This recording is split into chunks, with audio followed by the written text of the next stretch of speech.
Assalamualaikum warahmatullahi wabarakatuh. Video ini saya nak kongsi cara bagaimana nak buat kuis dalam Google Classroom. Kuis ni ada dua jenis. Satu kuis mata-mata latihan tanpa ada markah. Buat latihan macam biasa, latihan dan sebagainya. Satu lagi kuis yang ada markah dan kita boleh hantar terus markah tu kepada email pelajar. Dia sangat teknikal. Pun begitu juga, saya terpaksa guna kaedah record video supaya saya boleh ajar dengan cepat. Kalau tak dapat catch up macam biasa, boleh rewind untuk tengok satu-satu dan boleh gunakan video ni untuk menjadi rujukan pada masa akan datang untuk buat kuis. Jadi kita terus kepada Google Classroom. Okey, saya buat satu kelas fiqh contoh untuk kita jadikan tempat untuk kita bagi latihan kepada pelajar. Okey, bagaimana cara kita nak buat latihan pada pelajar? Sebenarnya saya tunjuk di sini ada stream classwork people dengan grades. Di classwork ni fungsi dia adalah untuk perancangan kita buat latihan ataupun penyerahan nota kepada pelajar. Jadi kita pilih classwork. Jadi bagaimana cara kita nak buat latihan? Okey, ini kebetulan dah memang ada nota dengan latihan.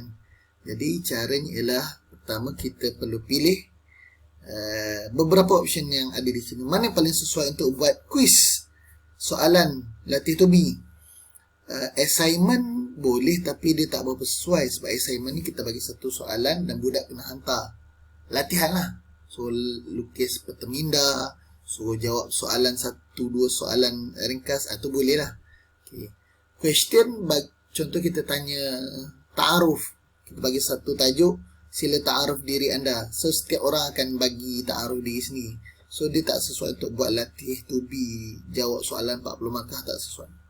Material untuk kita bagi nota ataupun apa-apa yang berbentuk serahan maklumat dan sebagainya, maka dia tak sesuai untuk buat kuis. Maka yang paling sesuai ialah kita buat kuis assignment. Okay, jadi kita pilih kuis assignment. Kat sini kita kata kuis bulan Januari. Okay, huruf ni. Sila jawab semua soalan. Okey. Dekat sini kita sudah diberikan blank quiz. Maksud dia dah bagi template kosong, quiz kosong. Jadi kita boleh buka di sini ataupun saya cadang begini. Kita pilih dulu topik, kita letak di latihan. Okey. Kita jadikan dia markah kosong dahulu sebab ini bukan ada markah direct kepada pelajar. Jadi kita save as draft dahulu. Kenapa kita nak bagi dia wujud dahulu dalam kita punya Google Classroom? Mana tempat kuis? Mana kuis tu? Di sini. Dia tak keluar lagi kat stream. Dia kosong lagi. Pelajar tak dapat lagi. Kita masih dalam proses nak buat. Jadi kita buka balik. Kita edit. Waktu inilah kita edit kita punya blank quiz. Dia masih lagi tidak lengkap. Kita tekan blank quiz. So dia buka paparan lain. Dekat sinilah kita akan edit kita punya quiz. Okey, contoh kita bagi quiz. Kita namakan quiz kita. Okey, kita nak namakan quiz kita. Cuma kita tak boleh edit ni. Sebab dia ini adalah paparan untuk dijawab. Dia bukan paparan untuk dibina quiz. Kita kena edit dahulu. Macam mana kita edit? Kita turun ke bawah. Ada perasan pen ni kan. Okay, kita tekan pen ni. So dia pergi ke paparan yang boleh diedit. Saya larikan dulu lah saya punya gambar ni. Macam mana saya nak, sekejap ya. Kita nak bagi dia boleh lihat semua. Baik, okay. Saya letak gambar saya belah kiri. Ini cara kita nak buat quiz. Budak bukan boleh jawab lagi ni. Okay, pertama kita letak tajuk. Kuis Januari contoh. Bila kita tulis itu automatik atas ni dia akan ubah ikut nama kita yang kita dah tetapkan. Itu yang pertama. Yang kedua, kita boleh letak terus. Contoh kita tulis nama penuh. Kenapa kita tulis nama penuh? Sebab kita nak tahu setiap pelajar yang jawab mesti tulis nama. Macam kita isi borang kuis lah. Dekat sini ada option. Kita boleh letak option dia sebagai short answer, paragraph, ada multiple choice, ABCD. Checkbox masuk pilih mana jawapan yang betul. Dropbox, cara dia nak masukkan jawapan, banyaklah. Ini adalah pilihan-pilihan yang ada. Jadi kalau isi nama penuh, kita akan pilih short answer. Okey, itu soalan pertama. Ini soalan pertama, ataupun kita letak soalan 1. Nama penuh. Okey, kita tambah soalan kedua. Saya cadangkan kalau nak letak email pun boleh, ataupun kita letaklah nombor telefon. Contoh ni saya buat contoh je lah. Soalan nombor 2, nombor telefon. Okey, contoh. Barulah soalan ketiga, contoh kita buat. Okey, siapakah nama Tuhan kita? Contoh. Okay. Kita nak bagi apa? Kita nak try buat multiple choice. Pertama, Allah Subhanahu Wa Taala. Kedua, letaklah nama apa? Pelik-pelik lah sikit, letak nama dewa ke apa benda ke. Contoh macam tu. Okey, apa lagi? Soalan ketiga, kita tekan ni, kita enter. So, apa lagi? Kita letaklah nama Jesus, contoh. Ini semua nama salah. Okay. Kita buat lagi satu lagi contoh soalan. Kita kata, siapa nama Nabi kita?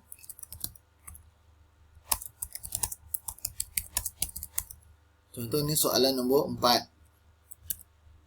Okay. Kita nak pilih isi tempat kosong, ataupun kita nak pilih multiple choice juga. Kita pilih nama Nabi ialah Muhammad, contoh. Nombor 2, mungkin kita nak bagi nama, apalah nama, Ali, contoh. Apa lagi nama ni, Mamat, contoh. Okey. Sekarang kita ada 4 soalan yang kita boleh bagi pada pelajar. Setakat ini kalau kita tekan respons, masih lagi kosong respons, pelajar tak jawab lagi. Okey, kita biarkan. Okey, di sini dia ada beberapa button atas ni. Ini add-on ni saya tak nak ceritalah. Okay. Ini customize theme, nak tukar warna purple, warna biru, warna kuning apa semua. Ini pilih theme, saya tak ada apa-apa pun. Ini ialah preview. Preview ni butang. Sekarang ni paparan yang masih dalam edit. Hanya kita owner je yang boleh edit benda ni. Pelajar dia tak nampak benda ni, sebab dia macam kita isi, kita buat borang soalan dan semua. Selagi tak siap, dia tak tersusun dengan elok. Nak tengok hasil dia, kita tekan preview. Contoh, kita tekanlah preview. Okay. Preview ni ialah paparan pelajar. Sama ada guna laptop ke handphone ke, inilah paparannya. Jadi, inilah kuis contohnya. Nama penuh. Okay. Nombor telefon, siapa nama Tuhan kita, siapa Nabi kita. Jadi dia boleh pilih, dia boleh catat nama dia dan sebagainya. Lepas dia jawab, dia boleh submit. Okay. Contoh, nama dia siapalah, Izzuddin, nama budaknya. Okay. Nombor telefon, katalah 0148888888 contoh. Siapa nama Tuhan kita? Allah. Okay. Siapa nama Nabi kita? Muhammad. So, kita boleh tekan submit. Ini pelajar jawab. Okay. Apa yang berlaku ialah, ni paparan pelajar. Dia akan ada satu respon. Respon ni respon pelajar lah tadi. Kita selaku guru, kita boleh tekan respon. So, dia akan beritahu ada berapa orang yang dah respon. Kalau 30 orang, baru seorang respon. So, kita boleh tengok beberapa jawapan pelajar tadi. Contoh, disebabkan seorang baru jawab, so kita boleh tahu nama penuh dia siapa? Izzuddin. Nombor telefon dia siapa? Nombor berapa? Apakah jawapan dia? Siapakah nama Tuhan kita? Nombor 1, Allah. So 100%. Sebab seorang jawab, betul 100% lah. Siapa nama Nabi kita? Muhammad dan sebagainya. Jadi kalau jawapan tu dijawab oleh 10 orang pelajar, so responnya ada 10 lah. Di sini akan ada nama 10 orang pelajar. Akan ada nombor telefon 10 nombor pelajar dan sebagainya. Maksudnya kuis ini dia terus summarize kan hasil jawapan pelajar. The best part, yang lagi best ialah kalau kita nak jadikan dia dalam bentuk Excel, kita boleh tekan ni. Button hijau ni dia akan jadi Excel. So apa, create a new spreadsheet, kita tekan create dan dia menghasilkan kita panggil seumpama Excel lah, Excel. Kita panggil dia Google Sheet. So dibagi tahu hasil ialah pada tarikh 23 hari bulan 1 2020 pada jam 12.29 tengah malam lah ni saya tengah buat ni. Nama pelayan jawab Izzuddin. Nombor telefon apa? Siapa nama Tuhan? Siapa nama Nabi kita? Okay, jawapan. Contohlah soalan yang kita bina ni, katalah dah siap. Kita katalah okay, contoh kita dah siap.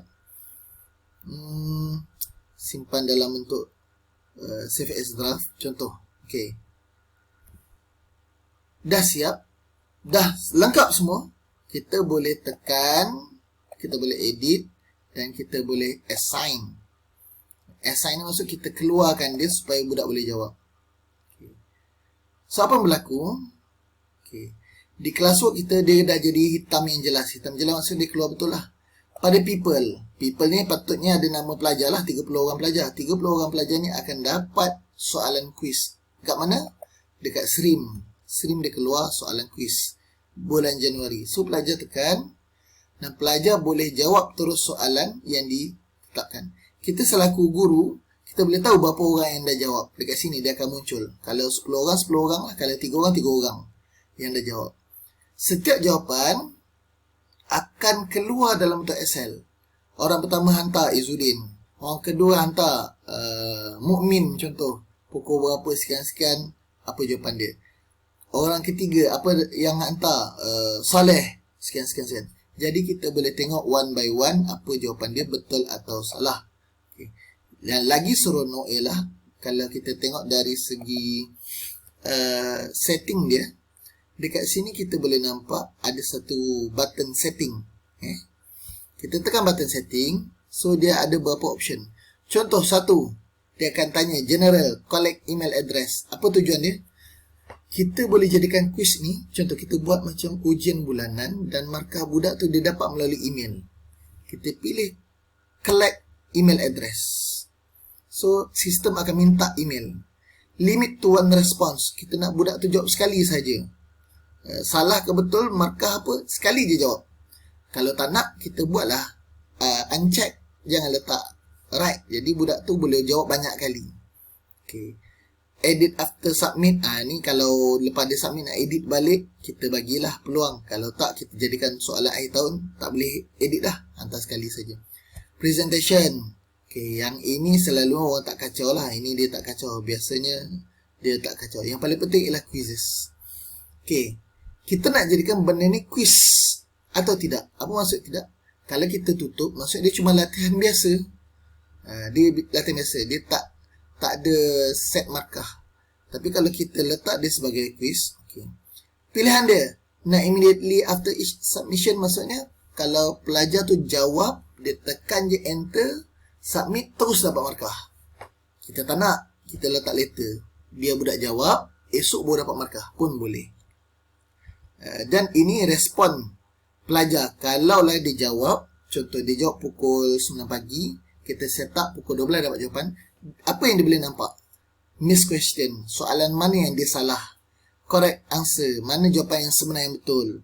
Point value. Berapa markah yang dia dapat? So ini kita boleh buat. Mungkin kita nak hanya bagi dia nampak markah saja, kita buat point value. So kita save. Okay. Balik pada question. Masa saya tinggal tak sampai seminit lagi. Ini secara mudah lah untuk buat latihan. Dan sebenarnya ada lagi beberapa option yang boleh kita buat. Antara lain dia lebih detail lah. Contoh kita jawab A, B, C, D. Jawapan dia A. Macam mana kita nak set A tu jawapan yang sebenar. Sistem dalam Google Form ni dia boleh detect. Mungkin kita boleh tengok dari segi cara untuk kita jawab dalam Q&A kejap lagi lah. Itu lebih mudah sebab limit masa yang ada tinggal 15 saat saja lagi. Sekadar itu je lah. Boleh tengok pada YouTube. YouTube banyak juga tutorial. Dekat situ pun boleh membantu. Wallahu alam. Assalamualaikum warahmatullahi wabarakatuh.